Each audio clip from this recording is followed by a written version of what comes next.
Hey guys, and welcome back to another episode of Pangolin Tech Tips. I'm your host, Josh Archbert, and today we're learning about mocks and NeoVim. So let's jump right in. First up, a mock is a stored position that NeoVim remembers, so you can jump back to it at any time.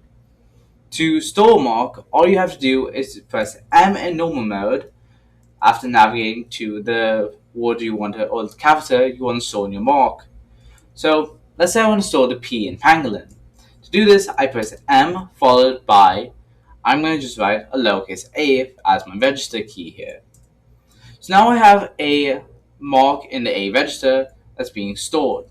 So if I want to see my marks, I just do :marks, and as you can see in my A register, I have this line on line 2 and column 30. Now, if I want to navigate to this mark, or specifically just the line that a mark is on, I can do a single quote followed by my register, in this case that being A. And just like that, it brings me to the line. However, if I wanted to go to the specific row and column, I simply have to do tick followed by my register, which is A. That brings me to the specific row and column.